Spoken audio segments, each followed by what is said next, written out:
Okay, everybody, hi. Welcome to Tea Time Tuesday. You might see a little glare because of the, what do you call it, the light. Um, it's always something, right? Anyway, welcome. Oh my God. So, I finished the book. Finally finished the book. And I wasn't really happy with it. My name is Emma, by the way, and I like drinking tea. I like reading books, amongst other things. But the books that I've been reading are always books either from Dollar Tree or books from the ones that you get outside in those little libraries, things like that. So mostly the ones I do get from Dollar Tree. If I see a good jacket, I'll look at it and I say, "Huh, that looks interesting. Let me see what that's about." So this one that was called Maya Banks. It was called Taking It All. Now I didn't like the book. I'll be honest. I did not like this book at all. To me, it was just a little. It's not my type of book. I don't like reading these kind of books.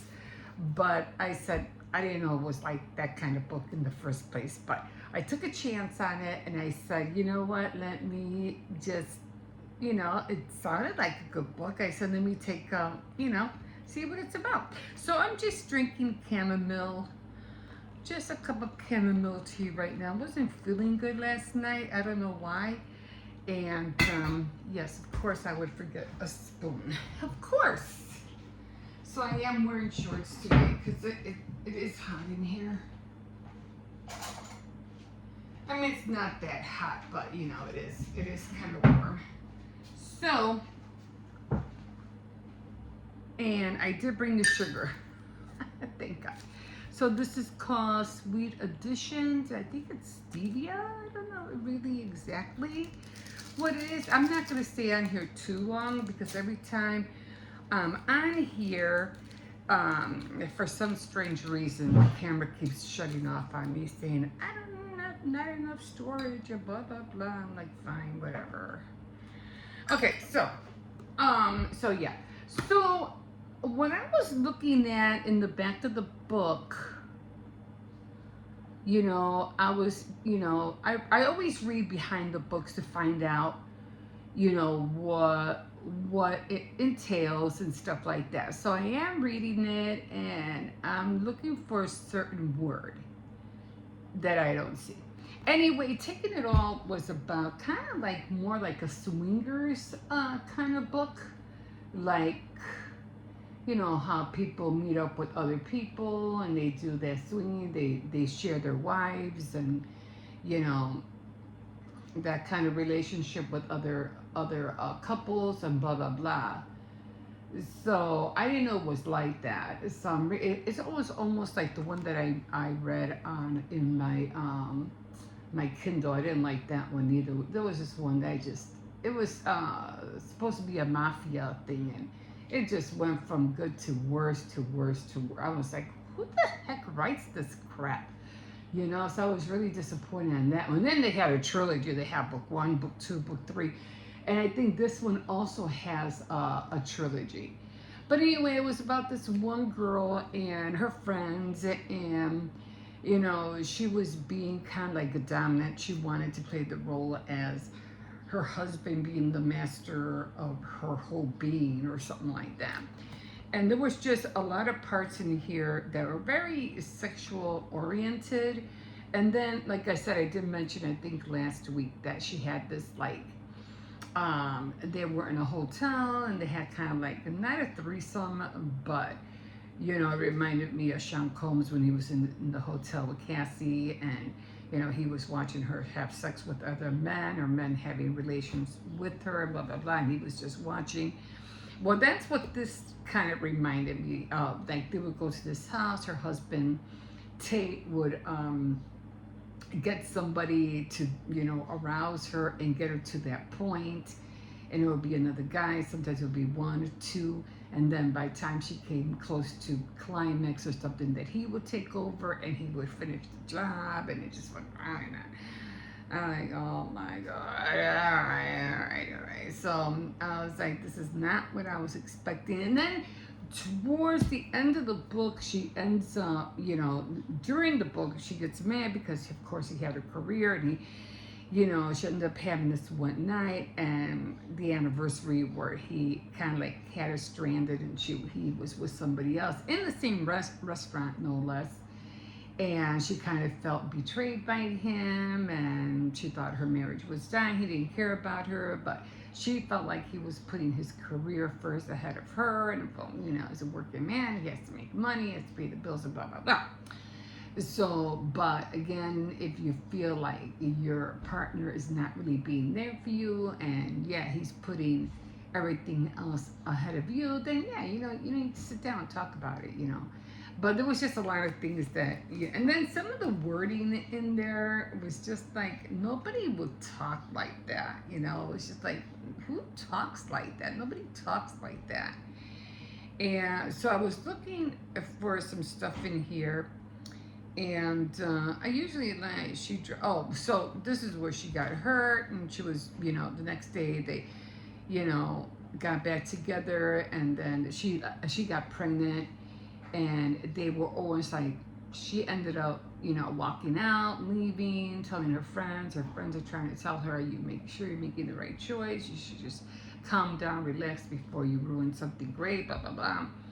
So she goes, no, I don't want to be with him. This is how it's going to be, and blah, blah, blah. But she ended up getting pregnant. So she did tell Tate, and this is Chessie, of course. She did tell Tate about the pregnancy. And he was really happy, but she goes, but that doesn't mean we're getting back together. This is when she left. And he was really happy about it, and blah, blah, blah. So then she finally gets back to him, and they're like back together, and at the end he goes, okay, we're back, but they're still doing the same kinky thing. Like, is that how their marriage is going to be? They're going to be doing this all the time, even with the kid? Like, what the hell? At one point you're going to want to stop. It's like, what's going on here? Like her being tied up to the bedpost with rope and stuff like that. And I'm like, your bodies are eventually going to change, and it's not going to be so amusing and cute no more. You know what I'm saying? So what's going to take that? What's going to take over that when that time comes? Like, this is not how we're supposed to be living. Like, and then again, now let me show you. This is her. This is Maya. This is Maya Banks. So you can see how she looks like. That's her. And then what I read here, and this is what I didn't see on the back of the book, was that #1 USA Today and best-selling author who chart toppers have included erotic romance, romantic suspense, contemporary romance, and Scottish historical romance. Oh, so that's what the Scottish are into? Really? So it was the erotic word that wasn't back here. Now, if that word would have been back here, I would have been a little bit more like, nah, I don't think I want to read this book. I would have like, nah, I'll pass. But that word wasn't back here. It was in here, which a little too late, I was like, I already grabbed the book, So was I happy with this book? How many, stars would I give it? A 2.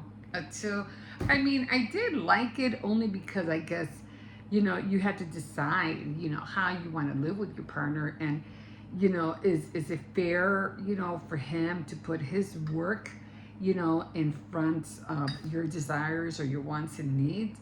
I mean, that's going to happen regardless, like when they have her kid, like I said, and what happens if,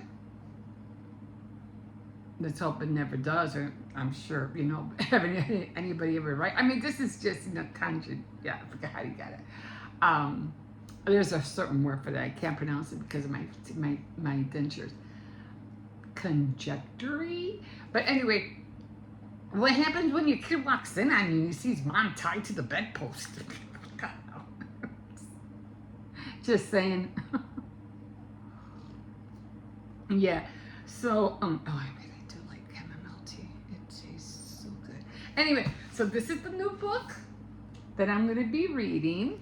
And this one, I better make sure there's not. Always read the back. If there's nothing in the back, don't worry about it. But I didn't read the back of it. But this one I think is pretty more less okay because they do show his face, and I'm not going to show you his face until the end. And this one I did get from Dollar Tree. Okay, so this one it's been loaded with unexpected turns and the musical prose of literary novelist at the top of his game. Associated Press. Okay, it's been 20 years since Elizabeth's twin sister, Jacqueline, disappeared without a trace. Now, 30-year-old Elizabeth, living far from home in a small Alaskan town. Now, that is something because I'm watching this one girl called Cecilia something, and she lives in Alaska. So that's going to be kind of cool because I could picture everything in Alaska and kind of have like the background scenery with this book. So she's in a loveless marriage and has a precocious young daughter she loves more than anything, but who reminds her too much of her long missing sister. Then Alfred, a dangerous stranger with a plan of his own, arrives in town. They're always arriving in town, right? Like they're always coming in from somewhere else. Commits an inexplicable acts of violence. Yikes. And he offers a startling revelation. He knows exactly what's happened to Elizabeth's sister. Does he really now? Was he an investigator? Huh? Did he have something to do with her disappearance? Interesting. But he'll reveal this truth only if she fulfills his 3 requests. Okay. All right. Increasingly isolated from her neighbors and imprisoned by the bitter cold and her own obsessions, Elizabeth can almost hear her sister's voice. Come find me. And she will, even if it means putting herself and her family in danger. So this is going to be more like an investigation kind of book. That's what I'm reading right now. It's called How Quickly She Disappeared, a novel by Raymond Flesherman. Raymond Flesherman. So that's how it looks. So I can't wait to get started. And yeah, and like I said, I'm doing the thing where I'll read 2 chapters, knits. Read 2 chapters, knits. And it's been so much fun. Like every time I get to cable knitting and I do a whole row of cable knitting, I go, yay, I did another row of cable knitting. I get to read 2 more chapters. So it's kind of fun that way. It doesn't become, daunting, like, I have to hurry up and read 2 more. I didn't read this chapter last week. You know what I mean? So it makes it more fun.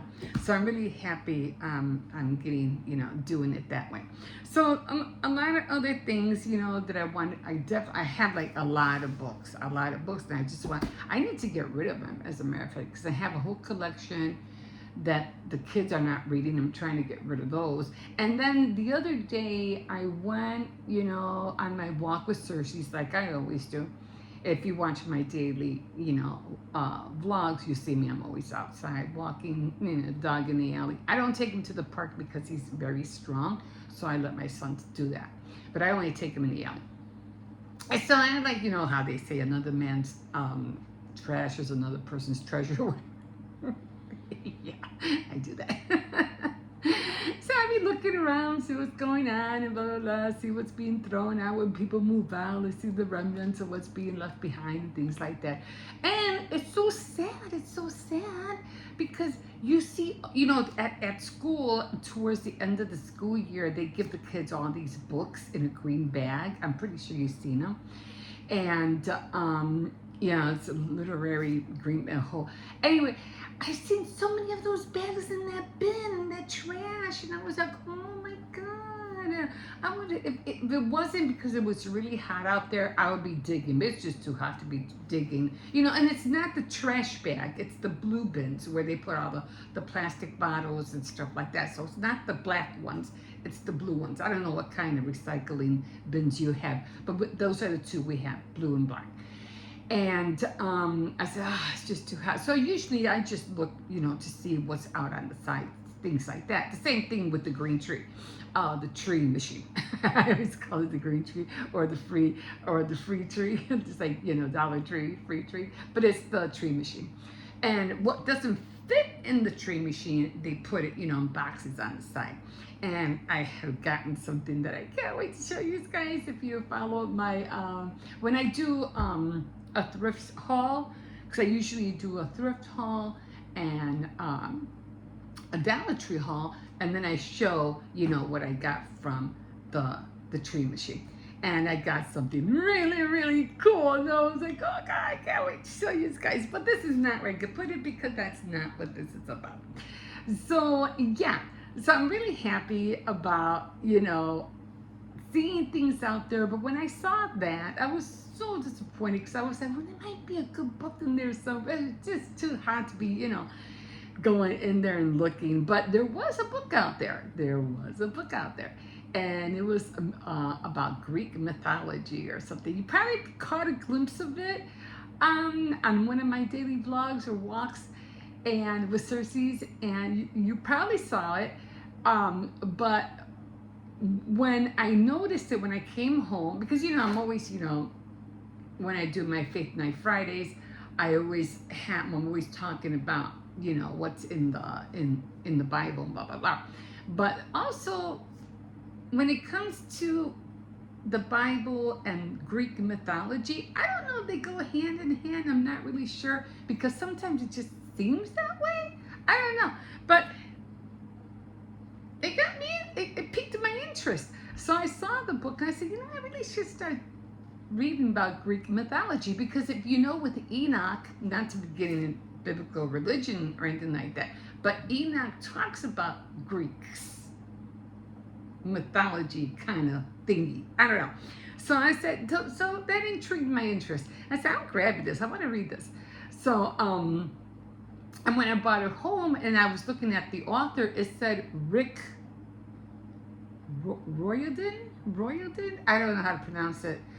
And I noticed that my grandson has books and books about him, about that author. So when my grandson saw it, he grabbed it right away. He goes, it's mine. I think it's Riordan, Rick Riordan. I don't know how to pronounce it. But I was like, well, I'm going to have to steal it back from him because I need to read that book too. Anyway, so that was kind of fun seeing that. So that really is going to be interesting to read. The other book that I haven't touched based on at all, and I feel like I can't see you guys when I take these off. I should have bought my other glasses. I need two glasses. I need my reading glasses and I need my other glasses so I can see myself. I need, you know, talking to you about doing a lot of squinting. My eyes getting better. It's not getting a whole lot better, but it is getting better. But yeah, so the other book that I've been into reading and I kind of laid off of it was the etiquette book. And I forgot her name, who the author was, but yeah. And because it's so old, and the girl, I think it's her granddaughter who tried to revise the book, didn't do such a great job of revising the book. And I forgot, like I said, it's, Emily Post, right? Emily Post. You have to remember her name. It was the way back there, you know. And I was always into that, you know, like how to sit properly on a chair, how to set a table for tea, for coffee, sandwiches, how to mail a letter, and all that stuff. But that was all the way back in the 1940s and, you know, 30s when that book came out, or when she was writing those I don't know if you want to call them memoirs or whatever it was, and it became into a book.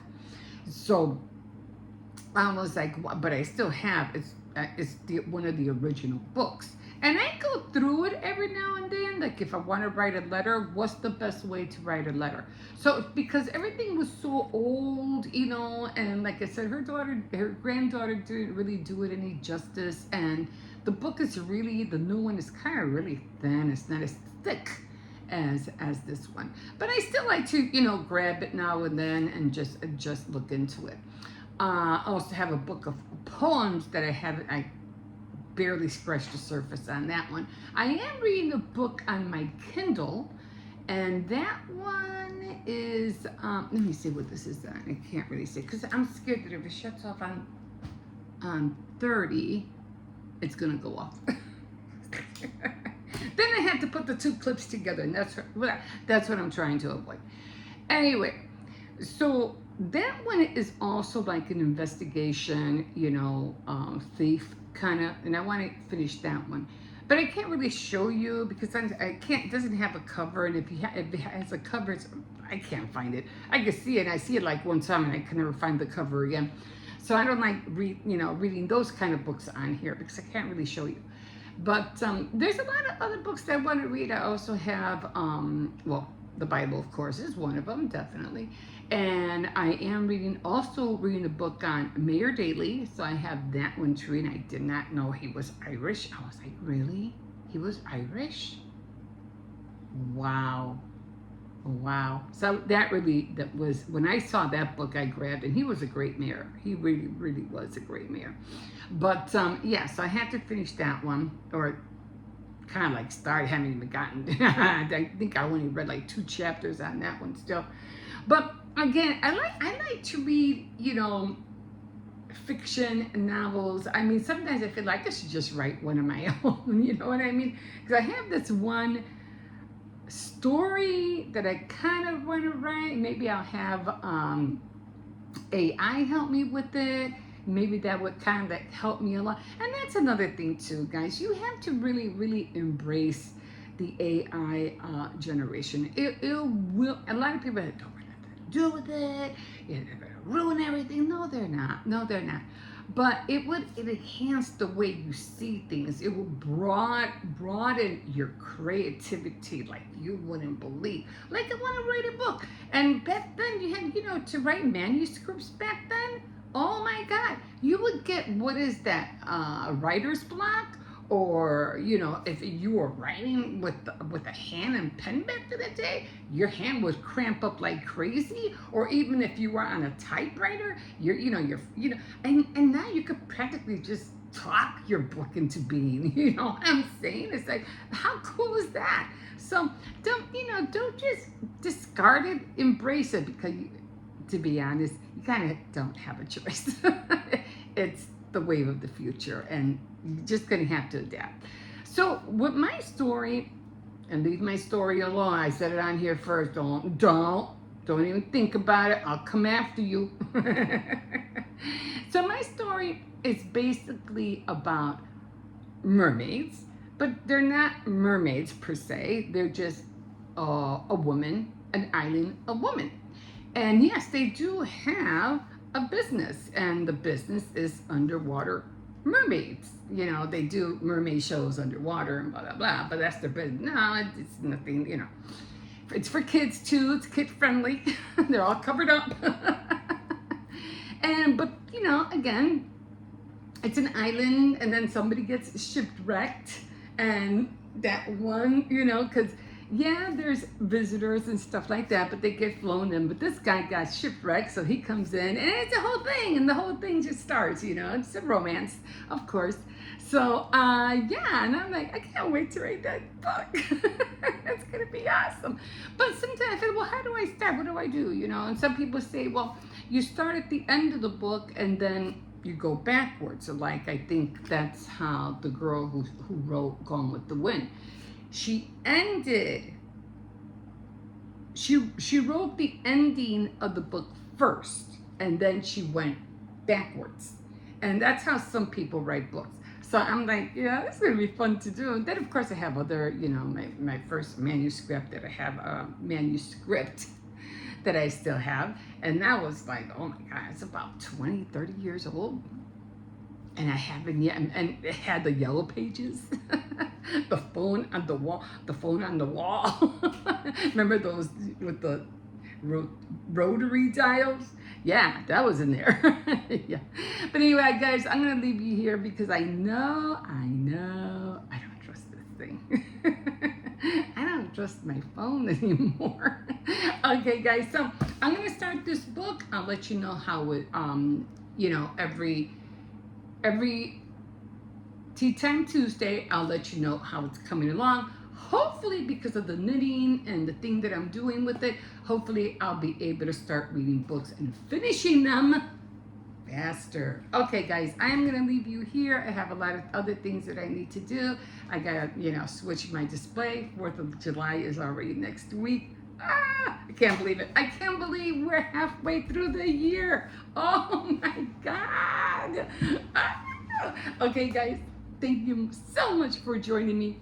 And we'll see you next time on Tea Time Tuesday. I gotta drink this tea. It's so good. It's just so good. Okay, guys, bye.